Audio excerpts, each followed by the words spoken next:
Hello guys, bienvenue dans cette vidéo. Aujourd'hui on se retrouve pour une vidéo assez particulière. J'ai fait une liste de 20 activités à faire pour apprendre à vous connaître. Donc écoutez, c'est parti.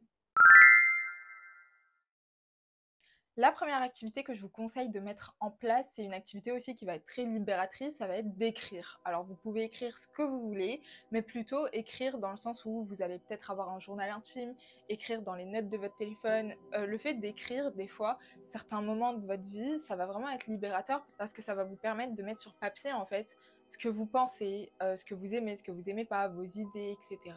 Et c'est vrai que c'est une activité à faire. Et le plus important, c'est pas juste d'écrire et après d'oublier qu'on a écrit, c'est d'écrire et de revenir sur ce qu'on a écrit, de relire ce qu'on a écrit, comme si c'était pas nous qui l'avions écrit et qu'on essayait en fait de connaître une personne.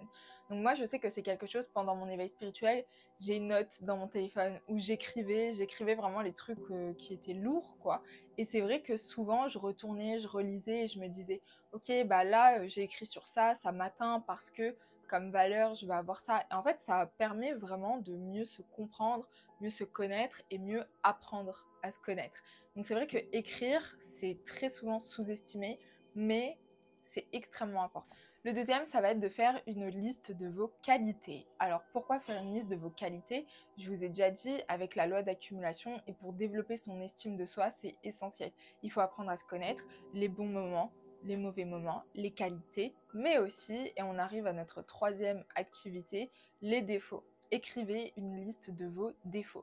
Il n'y a aucun mal à apprendre à se connaître, que ce soit des bons côtés et des mauvais côtés. Si vous voulez vraiment un développement personnel et une base qui est très stable et vraiment efficiente, il faut absolument que vous travaillez sur les bons côtés, mais aussi les mauvais côtés, que vous connaissiez la meilleure version de vous-même, mais aussi la pire version de vous-même. Et ça, c'est beaucoup trop sous-estimé. 4, ça va être de faire de la méditation. Je vous ai déjà expliqué de nombreuses fois les bienfaits de la méditation, mais surtout la méditation à faire le matin quand vous venez de vous réveiller. Je vous ai déjà dit, vous pouvez aller sur Meditation Minis Podcast.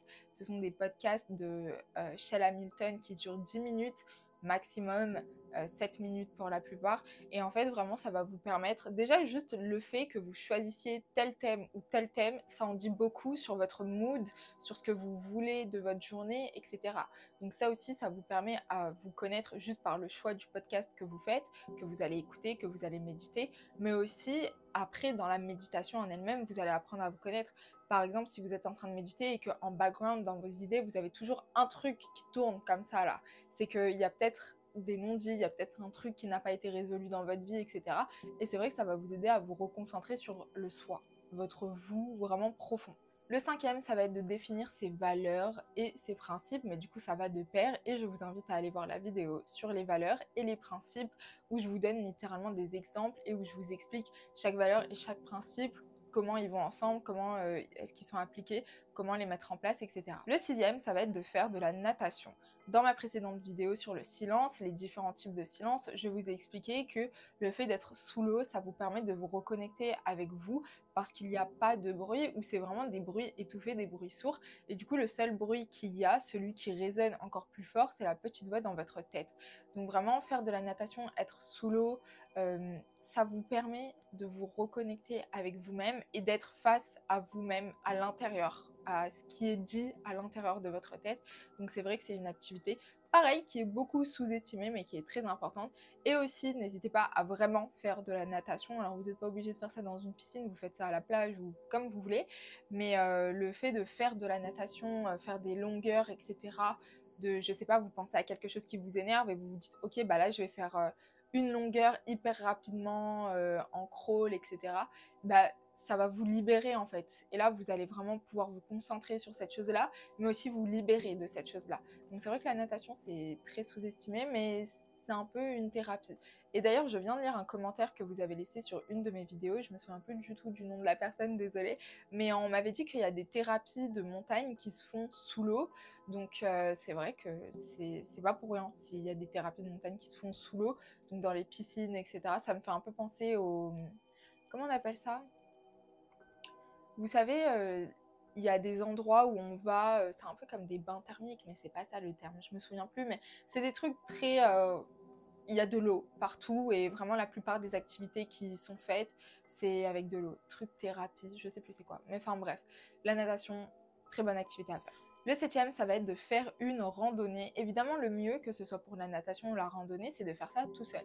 Maintenant, faites une petite randonnée dans un truc pas trop dangereux si vous y allez seul. Sinon, allez-y à deux et trouvez-vous un moment où vous allez pouvoir être seul. Regardez la vue, le silence aussi qui sera présent. Et, euh, et voilà, genre pouvoir vous reconnecter avec vous-même et pouvoir vous dire, ok, bah moi j'aime bien en fait faire des randonnées, j'aime bien faire ça ou je déteste ça, la nature, tout ça, j'aime pas du tout, je préfère beaucoup plus être dans l'eau. Aussi, au travers de ces activités, vous allez pouvoir déterminer ce que vous aimez et ce que vous aimez pas.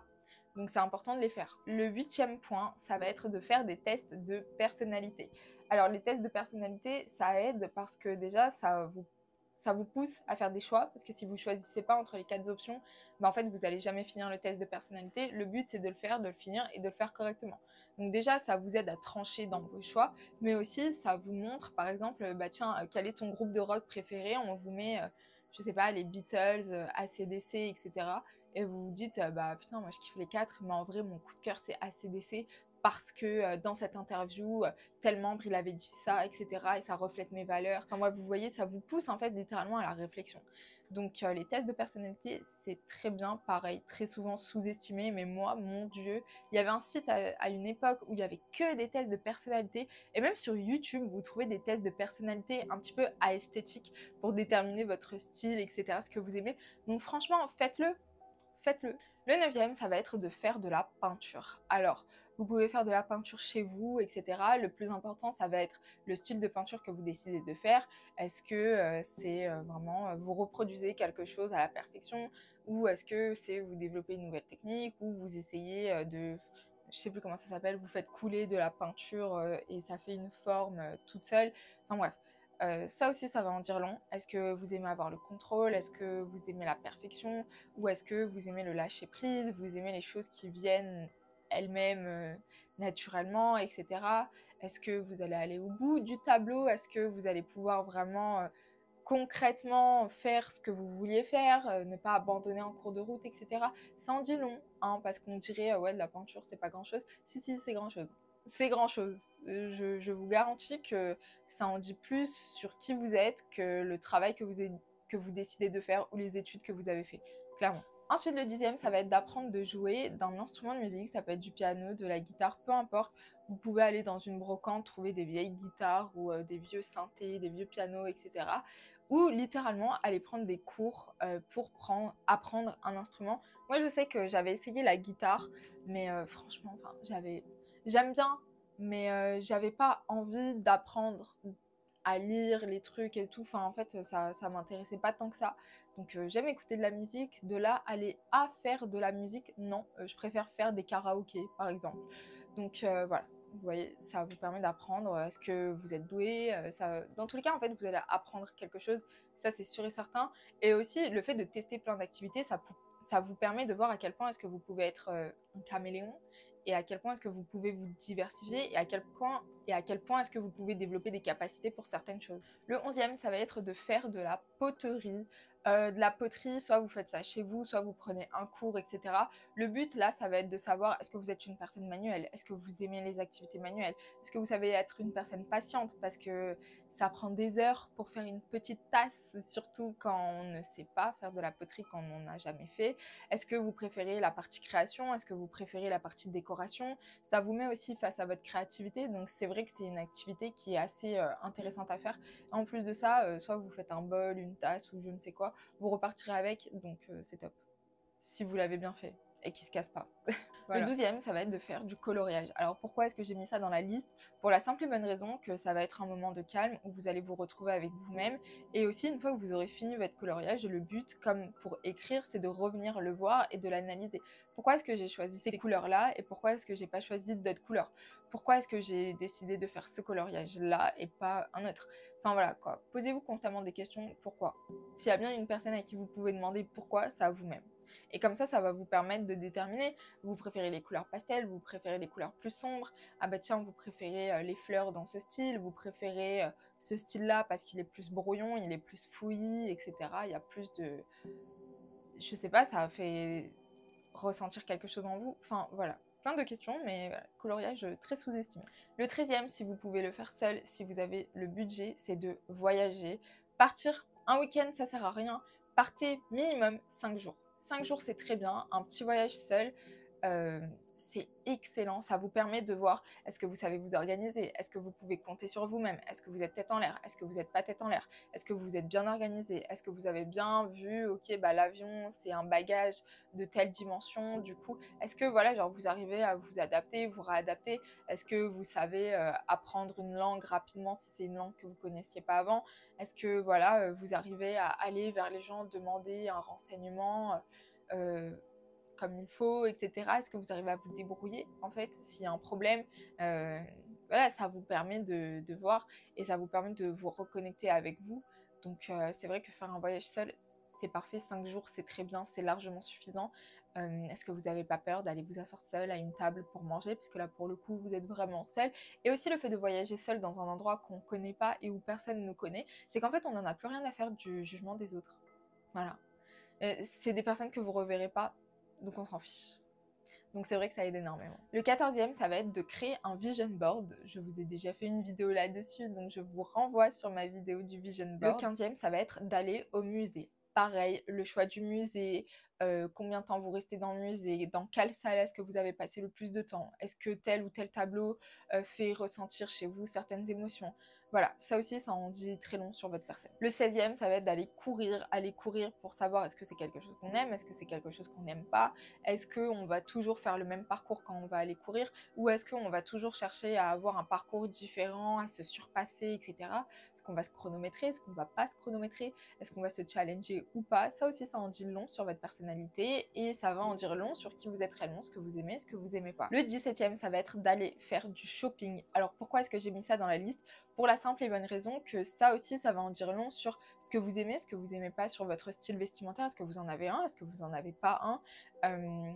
Voilà, puis même le fait de voir est-ce que vous êtes patient, est-ce que vous n'êtes pas patient, est-ce que vous préférez tel ou tel magasin. En fait, littéralement, c'est des petites activités, on dirait que c'est rien, mais quand on les fait correctement, on peut se dire ah ok, bah c'est top. Moi par exemple, je déteste aller aux Galeries Lafayette. Si je vais aux Galeries Lafayette, vous voyez les petites meufs qui conseillent les gens, je la prends avec moi, je lui dis voilà, je cherche ça, ça, ça, ça, ça, je me fous dans les cabines d'essayage et elle va me chercher les trucs, elle me les ramène parce que je ne supporte pas l'organisation des Galeries Lafayette avec les 15 000 stands, tu sais jamais où aller à la caisse. Enfin bref, ça me gonfle. Par contre, quand c'est une personne qui connaît, elle, le magasin et qui va chercher les trucs, etc., même si au final, je vais rester 3 heures à essayer des habits, c'est pas grave, j'aurais pas perdu 3 heures en plus à être gonflée parce que je déteste l'organisation du magasin. C'est comme Ikea, je ne supporte pas aller à Ikea. Je vais à Ikea, c'est pour un truc. Je vais pas rester 10 heures dans les labyrinthes de Ikea. Même s'il y a les raccourcis, tu restes quand même très longtemps dans le magasin. Donc ouais, non, ça me... Oh, je supporte pas. Donc voilà, au moins vous savez et ça en dit long. Moi, j'aime bien rentrer, prendre un truc, partir. Je veux pas passer par 15 000 autres rayons. Et en plus, enfin, je fais du marketing, donc je sais très bien que c'est marketing. Donc ça me saoule, voilà. Parce que je le sais, ça me saoule. Je l'aurais pas su, ça me saoulerait pas. Mais en vrai, ça me saoule. J'ai autre chose à faire. Faut que je vous fasse des vidéos, en fait. Je peux pas rester 10 heures dans Ikea. C'est pas possible. Le 18e, ça va être de lire un livre. Alors, le thème du livre que vous choisissez, peut-être que vous allez choisir un livre de science-fiction, après vous allez arrêter de le lire parce qu'en fait vous aimez pas. C'est tout aussi bien, ça montre que bah, vous aimez pas la science-fiction, peut-être que vous allez préférer un truc de romance, etc. Peut-être que vous allez être plus patient, peut-être que après ça va vous donner envie d'écrire une chronique, un livre vous-même, etc. Le 19e, ça va être de créer un blog. Pareil, est-ce que vous êtes capable de créer un blog? L'esthétique, vous choisissez quoi? Votre blog, il va parler de quoi? Qu'est-ce que vous aimez? Le 20e, ça va être de faire du bénévolat ou de rejoindre une association. Pareil, quel type d'association vous allez rejoindre? Est-ce que c'est une association que vous aimez pas, etc. Ça va en dire très long sur votre personne, sur ce à quoi vous portez vraiment de l'importance. Ça aussi, c'est très très important. Et ça permet de voir est-ce que vous avez un côté assez empathique, assez sociable, social ou pas du tout. Est-ce que vous détestez ça? Enfin, voilà, par exemple, les gens qui aiment bien les animaux, ils vont se dire, ok, bah moi je veux aider les animaux, je veux les soigner, etc.